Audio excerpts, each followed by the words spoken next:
Do you want to be healthier, yet you just don't know what to do? All these shows telling you this and that, but nothing seems to work. Well, listen close. Golden State Media Concepts has got something great for you. The Health and Wellness Podcast dedicated to workout trends, healthy eating habits, diet, and everything about healthy living. Join us in our banters as we help you not just live life to the fullest, but live it to the healthiest.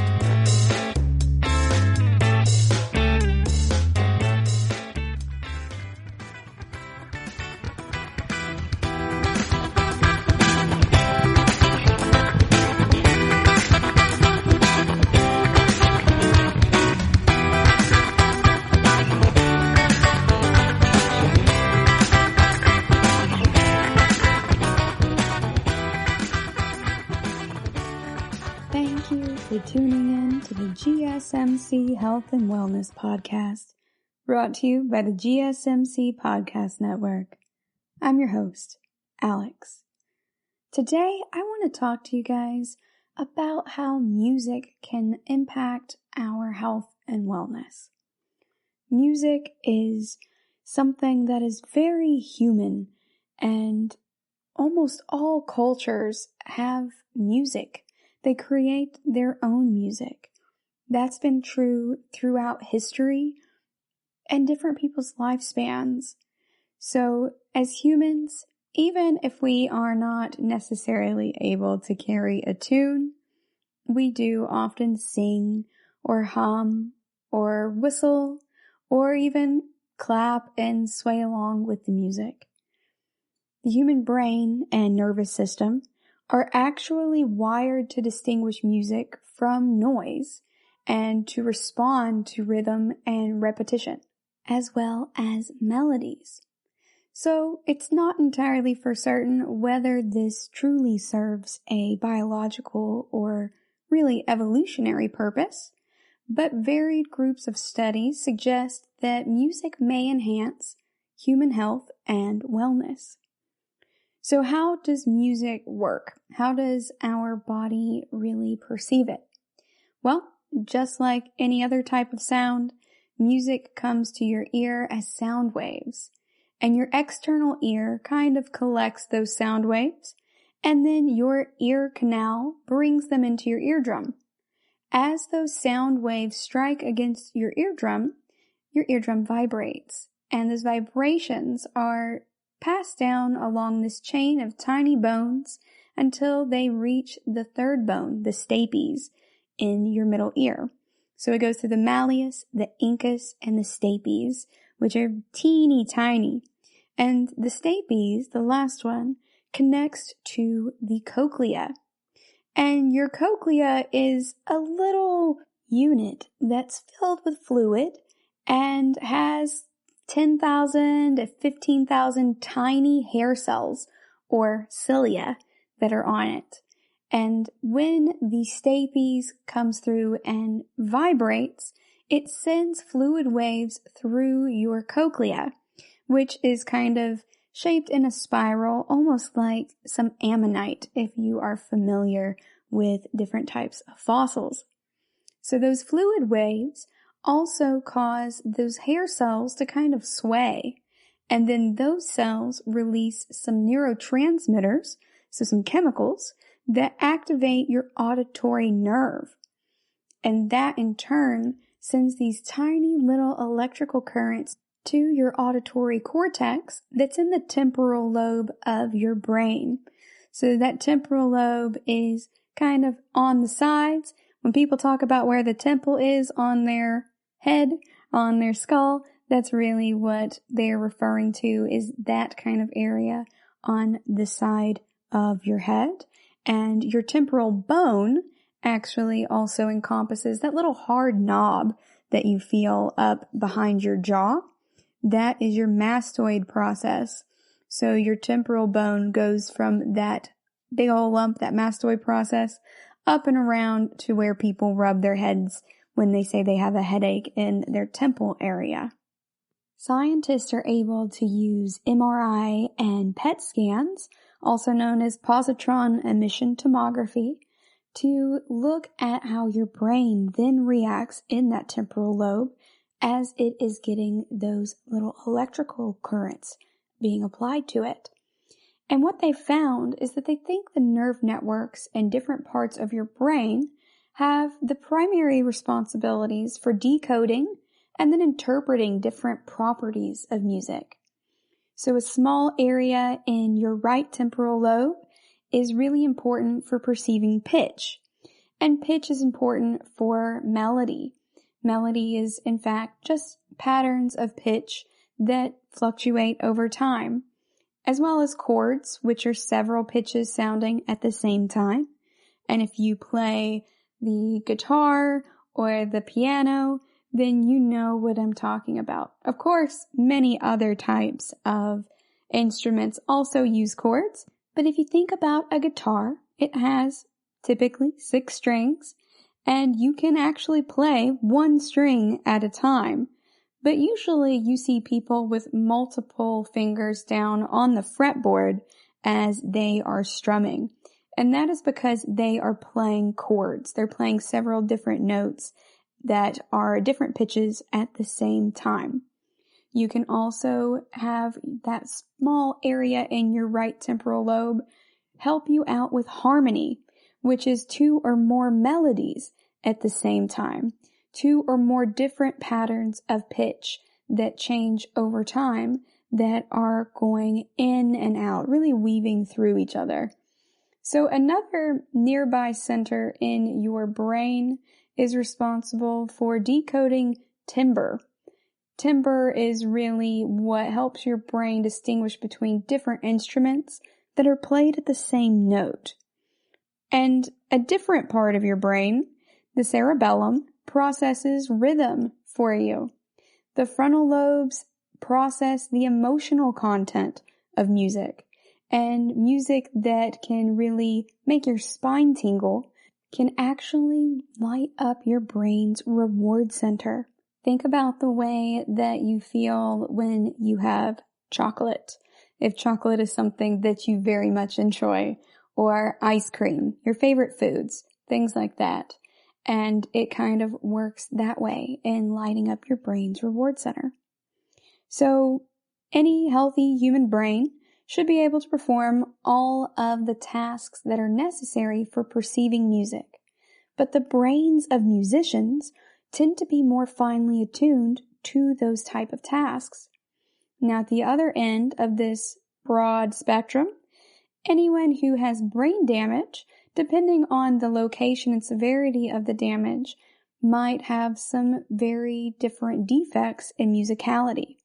There's even a very specialized field called the neurobiology of music. But it's not just neurobiology that music has an effect on in the human body. It can also have an effect on your health and wellness, from your memory to your mood to your cardiovascular function and how you perform as an athlete. Music can strongly influence our emotions, including strong emotions like joy or sadness or fear. And shows like Mr. Rogers' Neighborhood and other public broadcasting service shows have really illustrated to us as we were growing up how changing the music from a scary piece that's meant to elicit fear as you're watching something that is visually also supposed to be scary can really change in tone entirely just by changing the music into something that may be considered to be lighthearted or joyous. I remember that being illustrated on PBS to me as a young child, and it always really stuck with me. Music has power to move us as individuals, and a lot of researchers think that it can also improve our health and well-being. So I'm going to go ahead and list off a few of the ways that they believe this can be beneficial to us. And then in our next segments, we're going to talk about benefits of music therapy, how to keep your brain young with music, and some more intersections of music with health and wellness. So first up, music can improve your mood. And that may sound very straightforward and like something you already knew, but there's actually a lot of research behind that. It can help us regulate our emotions and promote happiness and relaxation in our lives. It can also reduce stress. Listening to relaxing music has been shown empirically to reduce stress and anxiety in healthy people, as well as in people undergoing medical procedures. That's why your doctor may play some low-tempo, low-pitch music with no lyrics sometimes when you are in your doctor's office. It can also lessen anxiety. They perform studies of people who have cancer, and for them, listening to music combined with standard care helped reduce anxiety compared to folks who receive standard care on its own. Music can also improve exercise. So if you feel like you get a really big boost from listening to music during your aerobic exercise, you're right. That is what's happening. It's boosting your mental and physical stimulation and just overall contributing to a more positive performance. It can also improve your memory. The repetitive elements of music, like rhythm and the melody, can help our brains form patterns that help our memory. So they did a study of stroke survivors and found that listening to music helped them experience more verbal memory, as well as less confusion, and it improved their attention and focus. Music can also ease pain. They have studied patients who are recovering from surgery who listen to music before, during, or after surgery, and they experienced less pain and reported more satisfaction overall when compared with patients who did not listen to music as part of their care program. Music has also been found to provide comfort, especially in studies of folks who have serious or terminal illnesses and are in end-of-life care. It can help with communication, coping, and expression of feelings that are often considered to be negative feelings that people bottle up, like fear and anger or loneliness. It can also improve cognition, including in folks with Alzheimer's, and it can help children on the autism spectrum disorder. So they've done some studies in kids who have autism, and they found that those who received music therapy showed improvement in their social responses, their attention, and their communication skills. It has also been found to soothe premature babies. So live music and lullabies can actually impact their vital signs, not just make them feel better, but it can also promote really good feeding behaviors and sucking patterns in premature infants, and it can increase prolonged periods of quiet but alert states. We're going to go on a quick break, and when we come back, we're going to talk about how you can keep your brain young using music. Stay tuned. You really can't underestimate the importance of having the right creative work for your brand or your product. Whether it's a logo, a website, a book cover, or an ad campaign, you really need a quality design to make that big difference pop and deliver your overall engagement and success in a competitive market. That's where Design Crowd comes in. Design Crowd has over 750,000 designers from Sydney to San Francisco ready to help you with awesome creative ideas. They make crowdsourcing work for you. So if you need a logo or you're working on your creative branding, you can go to designcrowd.com and post a brief describing the design you need. And then within about 2 to 7 days, you'll receive up to over 100 different designs from designers around the world. Then you pick the best design and approve payment to the designer. So you're only paying for the design that you want. It takes a lot of the guesswork out of freelancing and out of crowdsourcing. And you don't have to be a huge company like Harvard Business School to use Design Crowd, although they have used it as well. You can start a project on Design Crowd for as little as $99. And if you go right now to designcrowd.com/health and wellness or enter the promo code health and wellness on their website, then our health and wellness listeners will receive up to $150 off of your design project. That's designcrowd.com/health and wellness or entering that promo code health and wellness.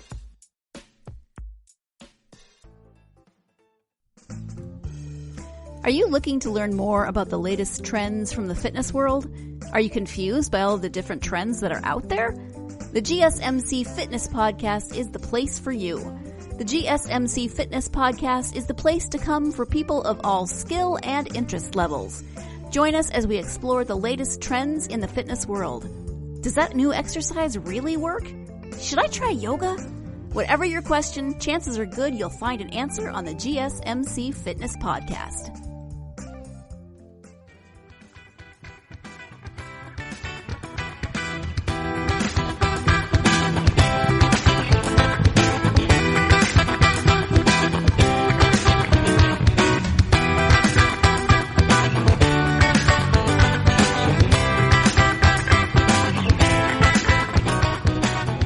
Welcome back. Before the break, we were briefly covering the intersections between music and health and wellness, as several empirical studies have been looking at these links. Now we're going to discuss how to keep your brain young with music. And this isn't like a buzzword listicle, you guys.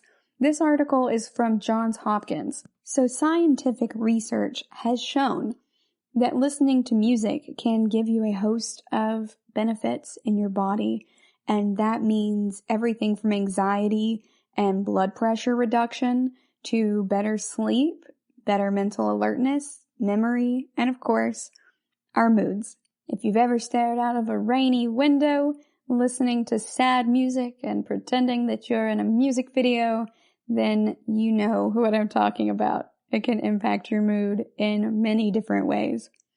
And there are very few things that stimulate your brain in the same way that music does. By listening to music as you age, it can help give your brain a workout. So I know a few years back, everyone was really into brain teasers and the concept of trying to keep your brain young and alert by using it a lot for brain teasers. In the 90s, they were written out in little workbooks, and now a lot of them are in app form on our phones or tablets. But experts are still trying to understand how our brains really hear and play music. A stereo system can put vibrations through the air and get into your ear canal and make it sound like you are hearing music, because you are. You are perceiving it in that form. And you can also go see an artist live and hear that same song you've heard on the radio and recognize it as that same song, even though the way that those vibrations are traveling out may be a little different. So Johns Hopkins researchers have had a bunch of different performers who were doing jazz or rap music lie down inside a functional MRI machine to watch which areas of their brains lit up. So in this way, some of these doctors have said that music is structural, mathematical, and architectural, that there are real relationships between the notes. And although we may not be consciously aware of it, our brains do compute those changes to make sense of them and to compose music as well as to perform it or even improvise it, as was the case with the jazz performers and the rappers. But listening to music can also just give you an everyday brain boost. It can help jumpstart your creativity. So a lot of folks tend to listen to music along generational lines or along genre lines. And for most folks, it tends to be the music that we experience during our coming of age periods, our teens and our 20s. And those tend to be our favorite types of music, no matter which generation we're from. It's largely a nostalgia component, in my personal opinion. They've not said that in this research, but that is my reckoning for it. But keep in mind, that is an untested hypothesis. But new music can also challenge your brain in a way that old music can't. You might not like the current music that your kids or your grandkids or nieces and nephews are listening to, but that unfamiliarity with it forces your brain to try to understand the new sound. It's like exercising your muscles when you haven't exercised in a long time, wherever. Your body has to get used to that. Your brain has to get used to it, and it's going to struggle a little bit. But if you continue to apply yourself, then you will typically see results. It works the same way with music when it is new music you're being exposed to. So try some electronic grime, you guys. It's one of my favorites. A lot of folks are not into it, but it's partly about the spaces between the music, as I understand it. And I really love it in a very similar way to the way I love jazz. So go out and try it. It's possibly going to sound a little wacky at first. It's going to be different from what you may be used to listening to, but listen to it several times. It may very well grow on you. Music can also help us with our memory recall. If you are trying to remember something from a certain time period in your life, go ahead and listen to some familiar music that is from that era or from that trip. It's just like when you're regularly going about your life and you hear a song come on the radio that used to be a song that was you and someone you love's song, where every time you guys heard it, you're like, that's our song. And that can hit you out of nowhere. But you can also intentionally do it to maybe bring yourself back to the first time you saw your partner, or to help you remember something, a key detail from that time in your life. I don't mean to make it sound like hypnosis or anything like that, but it can really help you out in reminiscing. You can also listen to your body. Think about how you feel about different types of music and pick a kind that really works for you. And if you decide to branch out to a new style or genre of music, and by new, I mean new to you, then go ahead and maybe think about something that's closely adjacent to what you're already into. Maybe if you're into big band or, the jazz standards, you can try looking into another type of jazz. Or that joke that jazz is a good blues band that fell down the stairs.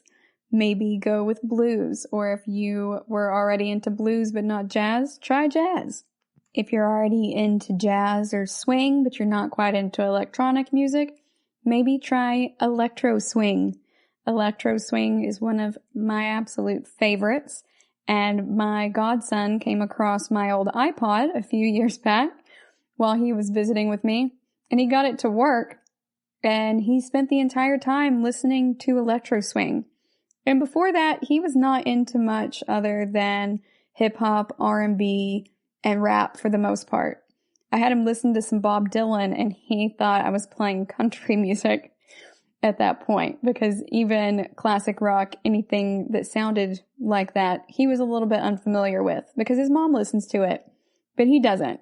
So he just classed everything that was soft rock or classic rock in with all of country. Americana, folk. Because he was unfamiliar with it, he classed it all together. But now he really likes electro swing. And his absolute favorite song is one of the songs by Tchaikovsky from the Nutcracker Suite. So he's really expanding and exploring these different styles of music. And one of his pet projects is that he likes to make beats. And now he has a whole nother way to sample music. By broadening his musical palette, he is able to sample from a ton of different genres and create some things that are wholly different from what a lot of music of his specific time period already sounds like. It's very cool to watch, And he may only be 12 years old, you guys, but that kid has a gift for making music. There is just something in his brain that allows him to write these things. And when you are trying to pick out that music for you, make sure you're thinking about the context in which you're using it. If it lights up your brain, then pick a time when you want to be energized to try listening to that kind of music. Maybe while you're cleaning or doing the dishes. Maybe while you're getting ready for a night out. But if you're trying to go ahead and get some work done, maybe go with something that works more for helping you concentrate. Because what helps one person concentrate might be very distracting to someone else. And the same thing goes for what helps people unwind and what makes them jumpy. So some folks like metal to unwind, and others are more into easy listening. It really just depends on the individual. We're gonna go on a quick break, and when we come back, we are going to talk about the benefits of music therapy. You really can't underestimate the importance of having the right creative work for your brand or your product. Whether it's a logo, a website, a book cover, or an ad campaign, you really need a quality design to make that big difference pop and deliver your overall engagement and success in a competitive market. That's where Design Crowd comes in. Design Crowd has over 750,000 designers from Sydney to San Francisco ready to help you with awesome creative ideas. They make crowdsourcing work for you. So if you need a logo or you're working on your creative branding, you can go to designcrowd.com and post a brief describing the design you need. And then within about 2 to 7 days, you'll receive up to over 100 different designs from designers around the world. Then you pick the best design and approve payment to the designer. So you're only paying for the design that you want. It takes a lot of the guesswork out of freelancing and out of crowdsourcing. And you don't have to be a huge company like Harvard Business School to use Design Crowd, although they have used it as well. You can start a project on Design Crowd for as little as $99. And if you go right now to designcrowd.com/health and wellness or enter the promo code health and wellness on their website, then our health and wellness listeners will receive up to $150 off of your design project. That's designcrowd.com/health and wellness or entering that promo code health and wellness. Tired of searching the vast jungle of podcasts? Now listen close and hear this out. There's a podcast network that covers just about everything that you've been searching. Hey! The Golden State Media Concepts Podcast Network is here.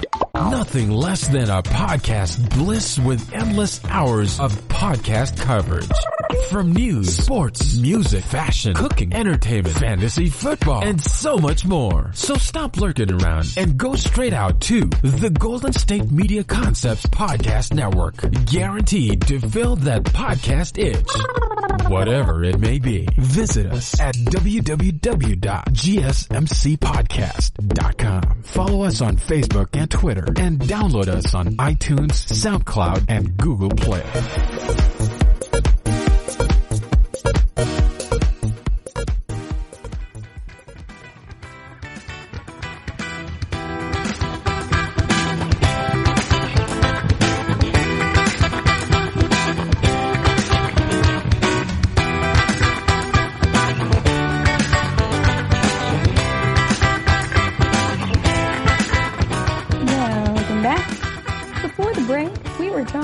Ways that music can help your brain stay young, like paying attention to what types of music your brain and body seem to already like and branching out from there and selecting music to explore in different contexts, as well as using music to recall memories or to jumpstart your creativity by listening to newer music.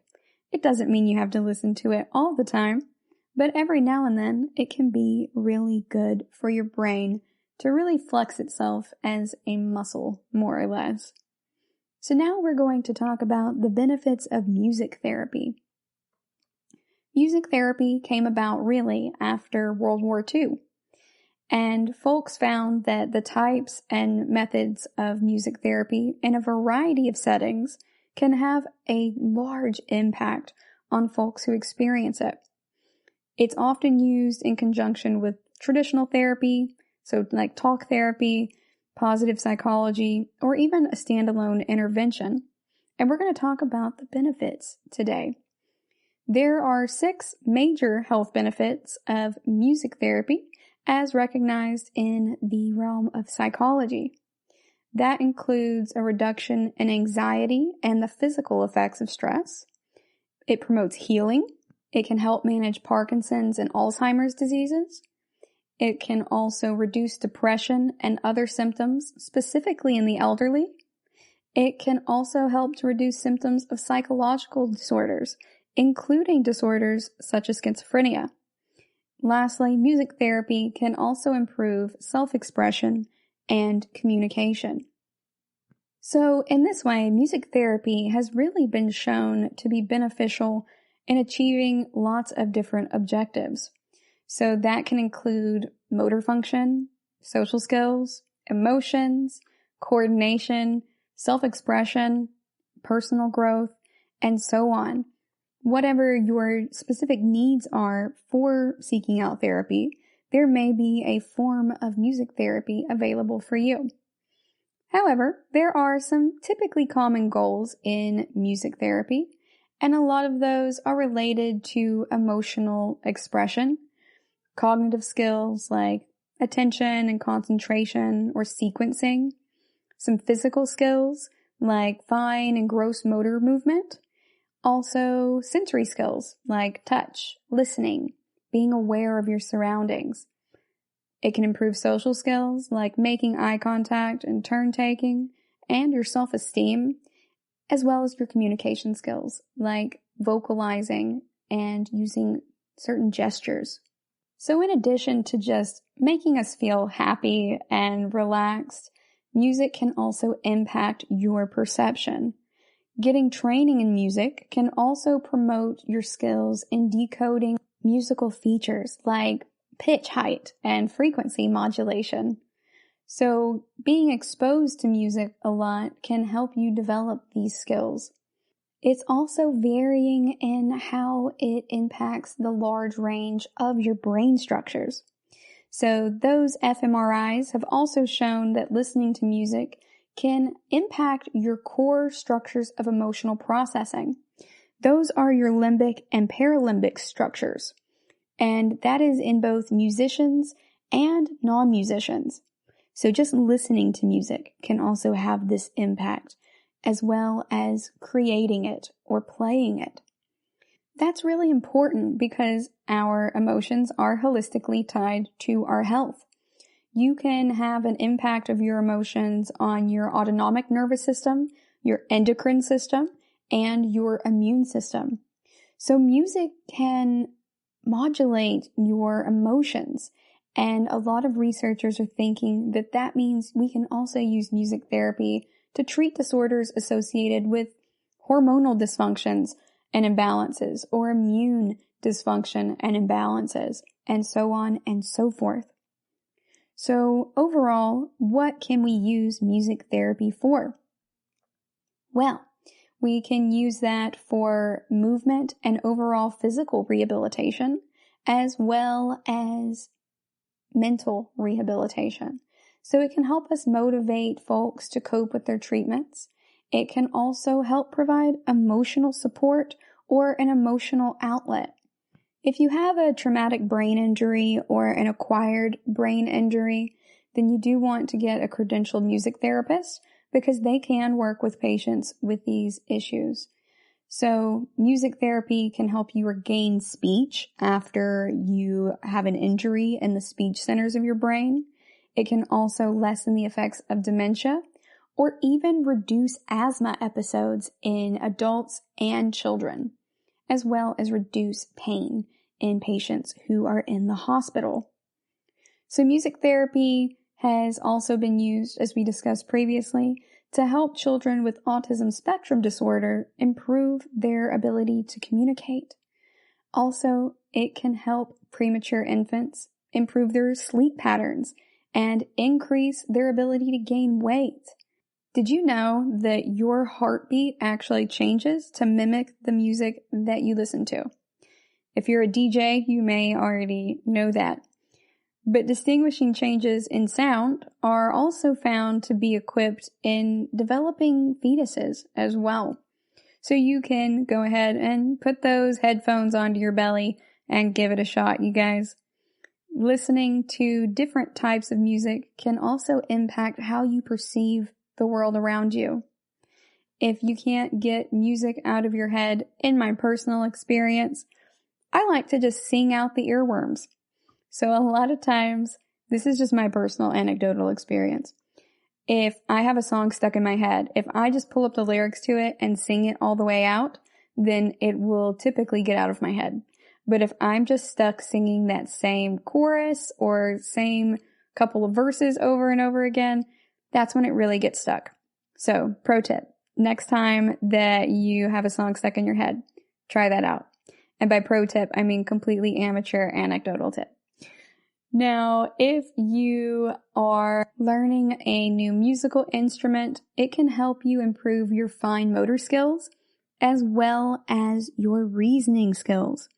So if you're wanting to improve your fine motor skills or reasoning skills, you can also look at it the other way and go, hey, I'm going to work on this not just by reading about logic and reasoning, but I'm also going to learn a musical instrument. And just as learning to play an instrument can help you out with those fine motor skills, listening to relaxing music can also untense your muscles.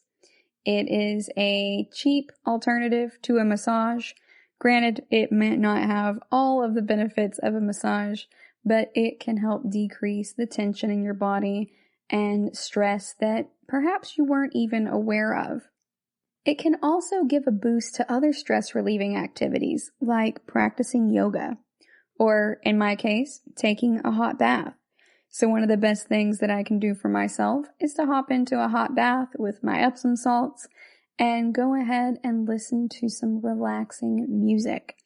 It really helps untense my muscles, and it helps get rid of my migraines. Granted, I do have to play the music quite softly, but that's all right. I'm more light triggered than auditorily triggered for my migraines. So for me, that works really well. Music can also help boost your brain for reaching a meditative state and really promote relaxation in that way. If you're struggling with meditation, then listening to relaxing music might be an easier way to get into it. I personally am a fan of the different types of music at different hertz. So you can go into Spotify and specify a specific amount of hertz, and it will play that tone of the music for you. It can be very long and drawn out like drone music, or it can be light and uplifting. There are so many different subgenres, y'all. And I highly recommend that you check out one that works for you. We're going to go on a quick break, and when we come back, we are going to talk about some music therapy ideas and interventions. Stay tuned.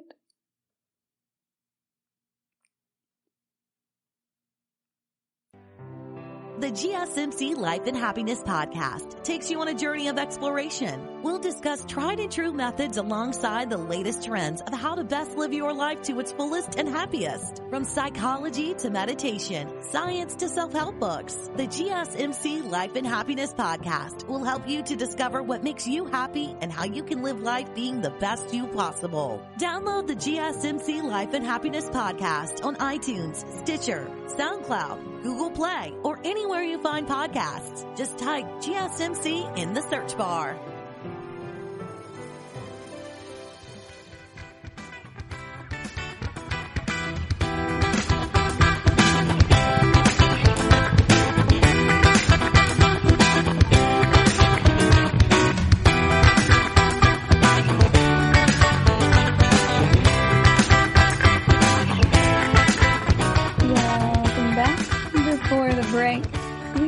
talking about relaxation and music therapy, as well as what music therapy can be used for. Now we're going to talk about some different music therapy ideas and interventions. So first up, you know all those campfire sing-alongs you had to do as a kid, either at camp or family events or for 4-H or Girl Scouts, or really anytime you were in class or someone made you perform a singing icebreaker. Well, it turns out that music therapy sessions for groups or individuals might actually include singing together in a sing-along form. So it doesn't have to be as formal as choir or chorus, but you can do a sing-along with a songbook that the music therapist is into, or you can play plain copies of other types of song lyrics. So just whatever songs help you relax. Then the participants could sing those songs by memory or learn a new song by working it out, just like we used to when we were in elementary school, you guys. So sing-alongs really encourage you to participate in a fun process of making music, and it can also be used to help you out with your breathing exercises. You breathe different ways when you are singing versus exercising versus just sitting around and talking or sitting around and being silent. So you can combine music therapy with other types of therapy or exercises to really get the most out of it. And the best part about that is wherever you go, that's where your voice is. So you can also do this in a variety of contexts. Sing songs together in the car. Go ahead and put on Don't Stop Believin', you guys, or Don't Stop Me Now. Or the classic from Four Non-Blondes, What's Going On? So those are some of my friends' favorites, and we all sing them very loudly in the car. You don't have to sing good to sing loud. You guys, you don't have to be a great singer. It's okay. Just go ahead and enjoy it. You can also do what they call blackout songwriting. So in this type of therapy session, your music therapist will give you lyrics to 4 to 5 different choices of songs that are representative of your recovery. So something like overcoming obstacles or struggles. And then as the client, you would go ahead and take some time to read the lyrics and select words from the lyrics to make up your own song. So if you're very creative minded, this might be a really fun exercise for you. And the reason it's called blackout songwriting is that you're essentially blacking out the lyrics you don't want in your own song and just use the words that you have chosen from the original piece to create your own. So it's called blackout because it's about a leaving out of things, even though you are composing something new from a different musical piece. It is also a leaving behind of others. You can also do musical hangman, you guys. The way it works is someone draws a picture on the board and you ask everyone else involved to guess the missing word before the picture loses its details. So you're trying to guess a word before a tree loses all of its leaves or something like that. Then you choose another word and find songs that start with each letter of that word. Then you go ahead and listen to the songs and try to guess the target word. So for example, if your target word is happy, then the H might be from hey ya, and the A might be from automatic. It just really depends.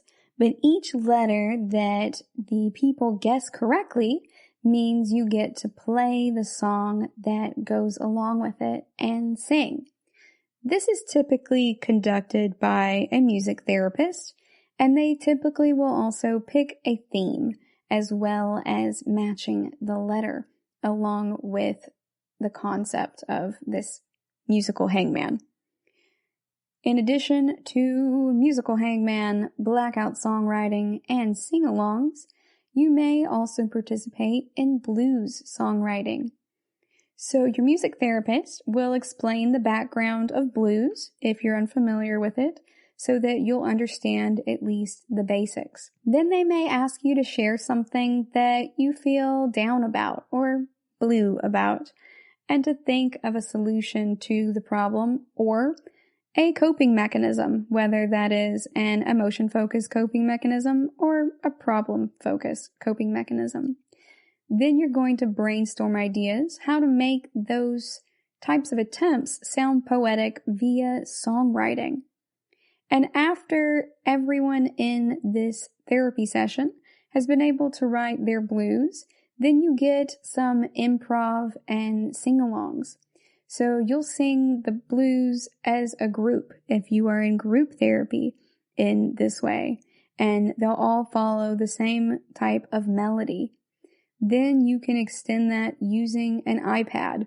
So if you like to use an iPad or any type of keyboard apps, then you could play on the blues scale. Now, in addition to these different types of music therapy and interventions, you can also play some different songs. And there is really a common set that a lot of music therapists steadily rely upon. So these songs are like American Pie, or Don't Worry, Be Happy, The Lion Sleeps Tonight, Somewhere Over the Rainbow, songs like that. You can also perform music therapy activities and exercises specifically for adults. One of the really fun ones that I'm a fan of is improv. So I haven't actually been to music therapy, but I do use music as a source of catharsis in my personal life, whether that be playing the guitar and or singing or humming or whistling. It can all be a lot of fun, and as I say, it's to get the demons out, figuratively speaking. So whenever I participate in improv, I very much love musical improv, and some of my friends and I growing up made musical improv games of our own. However, if you are interested in getting into improv, you should check out local improv groups in your area. They're typically really fun and welcoming in my experience. And although everything is improvised in improv, there is actually a structure you can follow along with.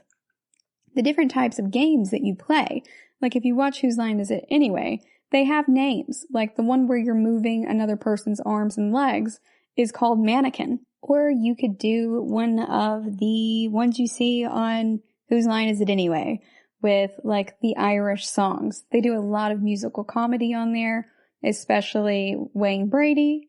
So you can check that out or just read about improv online or in the local ads for your community theater or comedy scene. It's a blast, you guys, at least in my experience. Marshmallow Comedy is absolutely hilarious, and I have not gone on stage with them because I don't enjoy being on stage, but I have gone and practiced with them and had a lot of fun doing that. And even if I'm feeling grumpy before going in, by the end of the session, I generally feel pretty great. It's not intentional therapy, but it does act as therapy in a way. No matter which form of music therapy you select, it can have boundless benefits on your health and wellness. We're going to go on a quick break, and when we come back, we're going to talk specifically about wellness music. Stay tuned.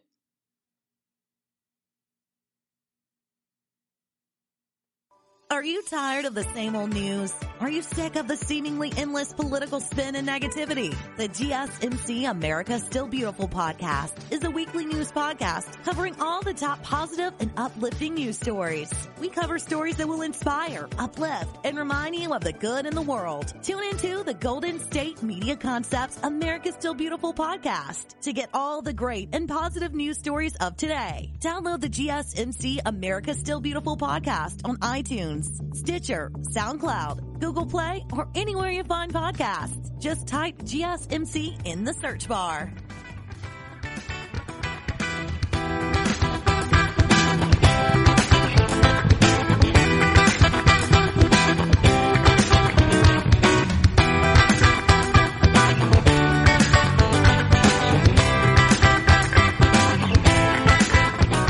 Welcome back. Before the break, we were talking about ideas and interventions for music therapy, including different activities and exercises you can perform, songs that are commonly used, and different types of interventions like sing-alongs or blackout songwriting. Now we're going to talk about a relatively recent trend in music referred to as wellness music. So, wellness music specifically means that folks are using new technologies to capture our biometric data and use that to create new personalized types of music for individuals. It's almost a form of personalized medicine in a way. So, whenever you're stressed or you're upset, you might have a go-to playlist. I have one that is specifically for working out and is quite inventively called Workouts. I also have music for when I am sad or stressed. I have a playlist called Chill and one called Lamentations. They get very specific, you guys.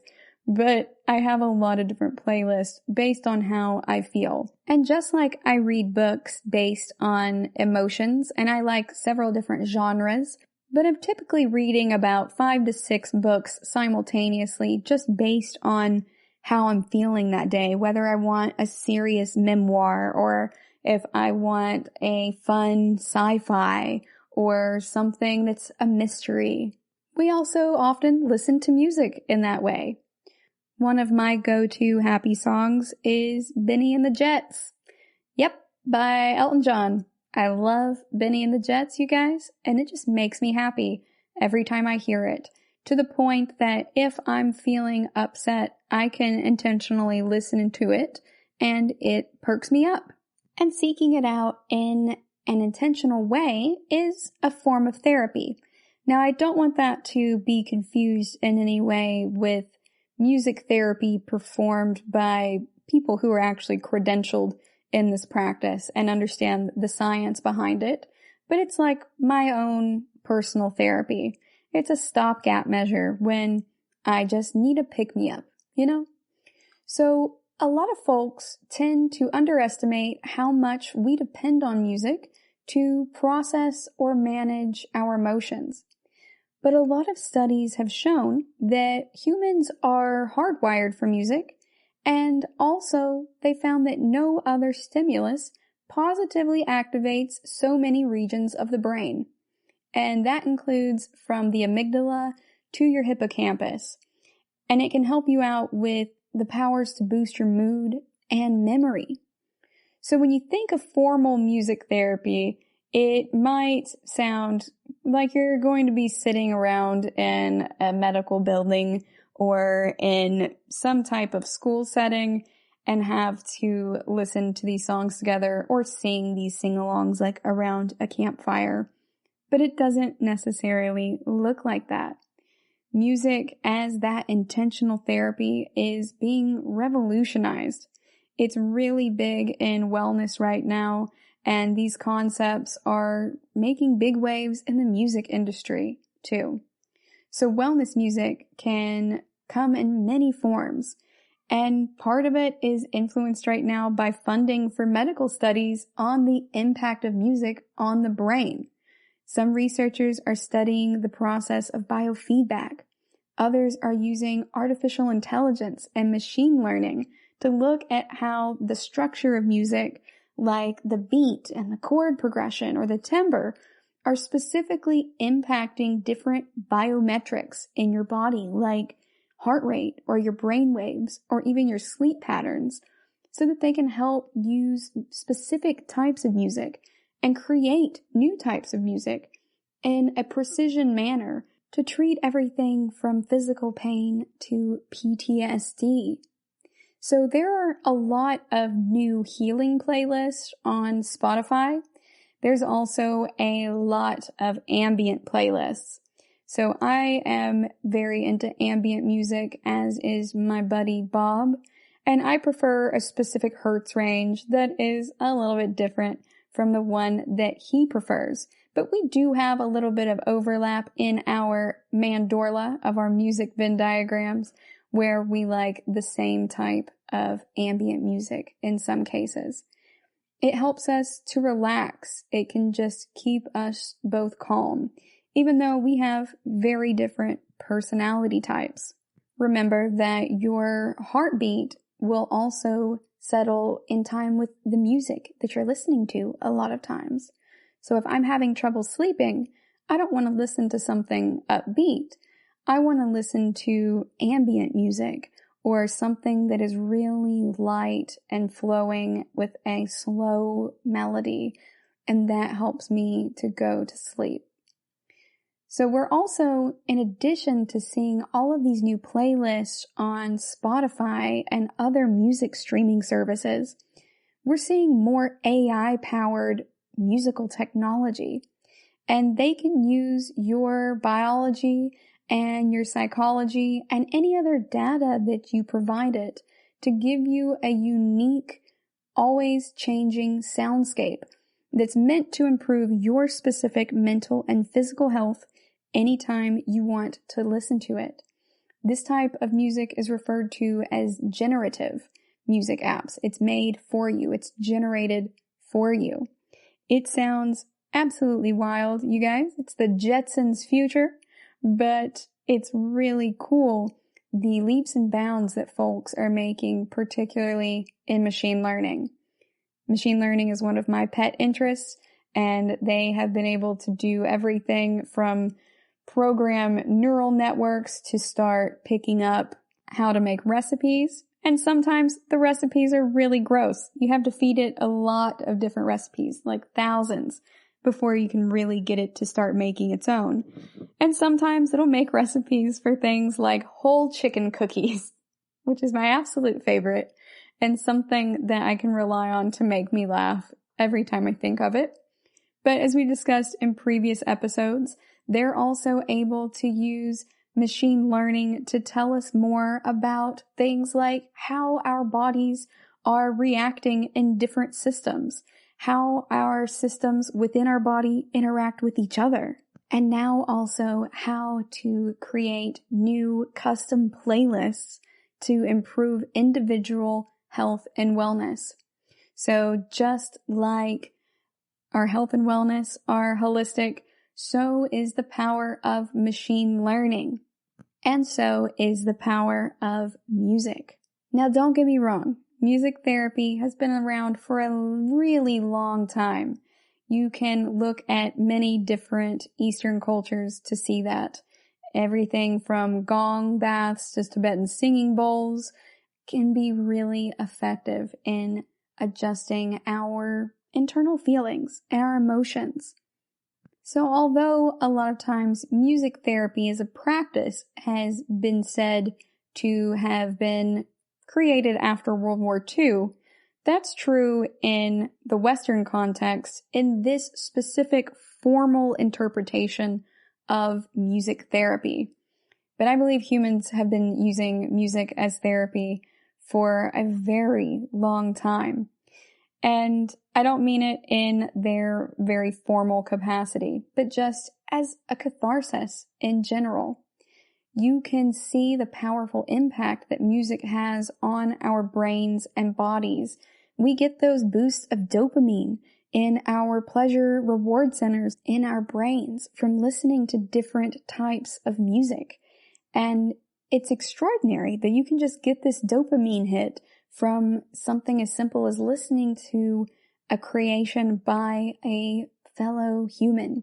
Or if you're into whale song, the communication of whales, any other creatures that make these audible noises sound like music to our ears, because that's the way that we perceive it, even if it's technically these other animals interacting with each other. In our sensory and perception experience, it feels like music, and it can uplift us or it can sink us into melancholy, depending on what we are listening to. It can also even help us sleep. But this new genre of generative music as a form of intentional medicine looks like it's going to be a huge trend in 2020 and going way past that point. So you don't have to give up the old types of music that you love. I'm still going to be listening to what I'm familiar with. I'll be listening to jazz standards just as much as I will be listening to electro swing or electronic grime. But I'm also very interested in exploring this new form of generative music and seeing really what these capabilities of AI and music in health and wellness can really bring about. We're going to go on another break, and when we come back, we're going to talk about musicians' health, how listening to music can impact your creativity, and also some specific health benefits of music. Stay tuned. GSMC Beauty Tips Podcast gives you advice on everything from hair to fashion to skincare products. We'll talk about the latest trends in makeup, hairstyles, and anti-aging remedies. And we'll cover all of the newest fashion trends. If you have an interest in or questions about the beauty trends that might work best for you, the Golden State Media Concepts Beauty Tips Podcast has got you covered. Download the GSMC Beauty Tips Podcast on iTunes, Stitcher, SoundCloud, Google Play, or anywhere you find podcasts. Just type GSMC in the search bar.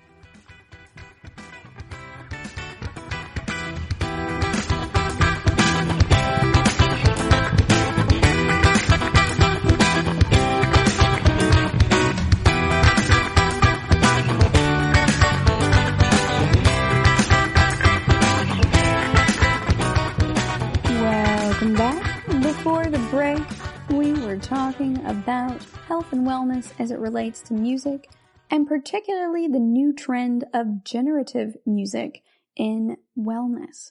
Now we're going to talk specifically about the health of musicians, as well as some health benefits of music and how music can impact your creativity.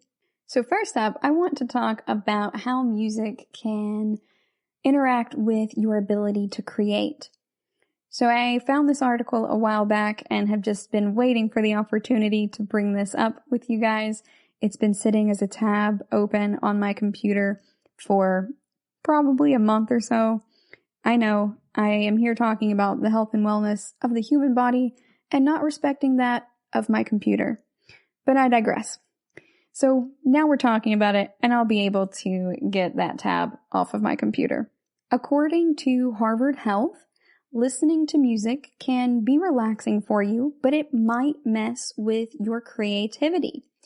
There was a study published online last year in February 2019 by the Applied Cognitive Psychology Journal, and researchers found 30 people and tested their creativity through a bunch of different exercises.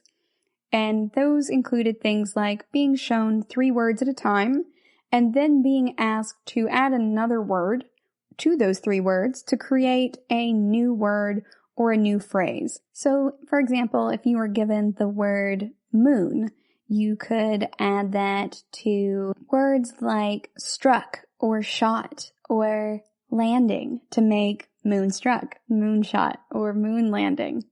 And these creativity exercises ranged in difficulty from easy to moderate to hard. They also performed this exercise in different types of noise environments. So they had to perform these tasks in silence, in a situation where they had music with Spanish and English lyrics, another situation with instrumental music only, and also normal background library sounds like people kind of whispering in the background or typing or papers rustling. And they found that no matter which type of music was included, it really impaired folks' ability to complete the creativity tasks. However, the silence and the library noises did not have an effect. So the researchers drew the conclusion that perhaps listening to music is disrupting our verbal working memory. And that is our ability to remember information that we need in order to complete a task or a process or a set of tasks. And it was true even if the people found the music enjoyable or relaxing. So if you are trying to get through your workday by listening to music, even if it is Tchaikovsky or any other type of otherwise voiceless music, instrumental only, although my music teacher would like to point out that the voice is technically an instrument, and I would be remiss to not point that out, but I digress. So with these studies, though, it really means that by listening to music, if you are having to perform a creative task, it may actually not be the best thing for you. You might just want some background noise or silence. And when I was in college, that was my favorite way to study, was to actually go to a place that had background noise, like the cafeteria, where everything just kind of bleeds into the background, and go from there. Now, they didn't really look in this study at louder noises like that, where, granted, it is louder, but the noises are pretty indistinguishable from each other, so you can't pull out which specific voices are making specific words, and so it all kind of fades into the background. They just did this with silence, with music, and with just background noises in a library. But typically, I would study it like Einstein Brothers bagels, and it would work out really well for me. Granted, it wasn't that super busy either. It was just a little bit louder than the library. So it can really mess with your verbal working memory. And so if you're having trouble concentrating at work, maybe skip the music and try just listening to the background of your office or putting on some headphones without actually plugging them into any music. Now I want to talk to you guys about musicians' health and wellness. When you first talk about musician health and wellness, things like headphones or ear issues, auditory issues, may be the first that come to mind. But it truly depends on what types of instruments the musicians are using. If you're overusing your vocal cords, or you aren't using them appropriately, or you're overusing them, then you can actually injure yourself. There is a woman online who used to train people how to sing opera and is a classically trained musician. And she teaches folks who sing metal music how to get that strength to come through in their voice without actually injuring their voices. It's so cool, and I highly recommend y'all check that out on the internet if you are interested in such things. The crossover of this type of collaboration is really neat. But it can also be things like tendinitis or carpal tunnel from doing the same types of motions a lot. You can have joint pain as well. So it's important, if you're a musician, to keep your body's messages in mind. Really listen to your body to prevent injuries. Make sure you are practicing healthy techniques, that you're strumming your guitar correctly and strumming from the correct joint. In that way, these repetitive motions can be very similar to those experienced in athletic sports. So do work on preventing hearing loss. I do take some earplugs with me whenever I go to concerts.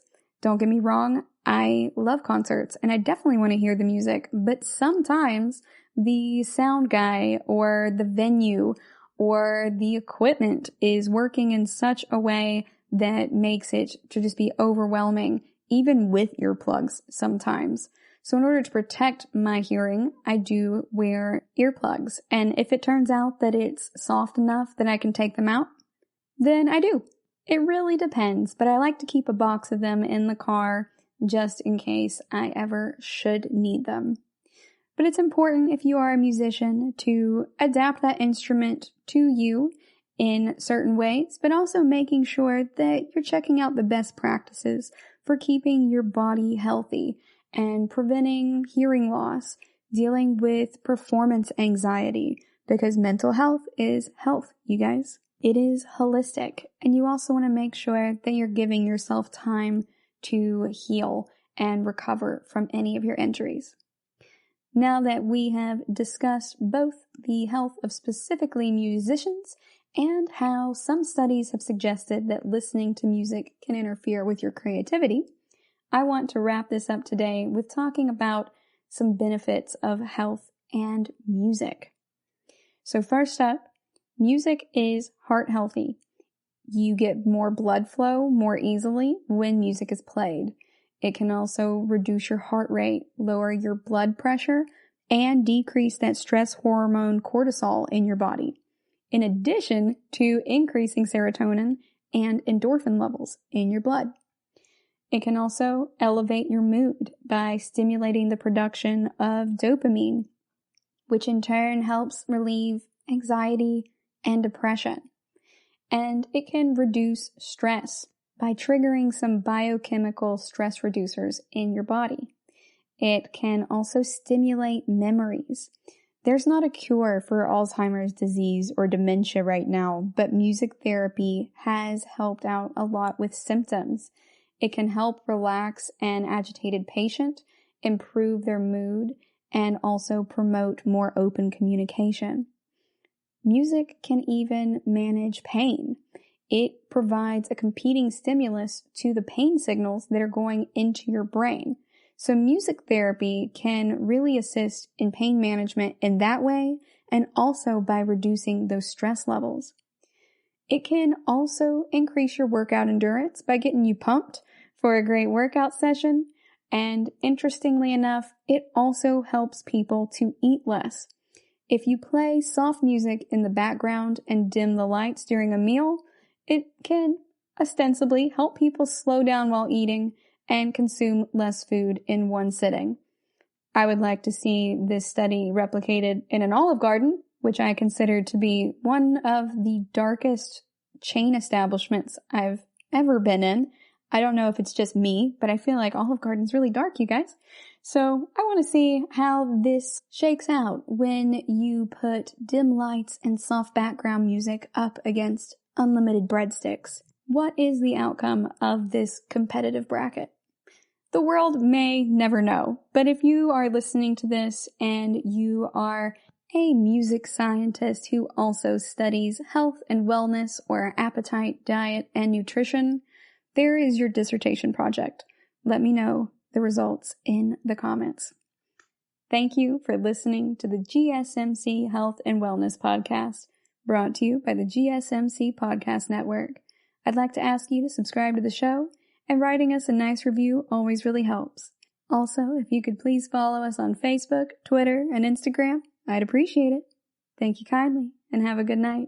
You've been listening to the Golden State Media Concepts Health and Wellness Podcast, part of the Golden State Media Concepts Podcast Network. You can find this show and others like it at www.gsmcpodcast.com. Download our podcast on iTunes, Stitcher, SoundCloud, and Google Play. Just type in GSMC to find all the shows from the Golden State Media Concepts Podcast Network, from movies to music, from sports to entertainment, and even weird news. You can also follow us on Twitter and on Facebook. Thank you, and we hope you have enjoyed today's program.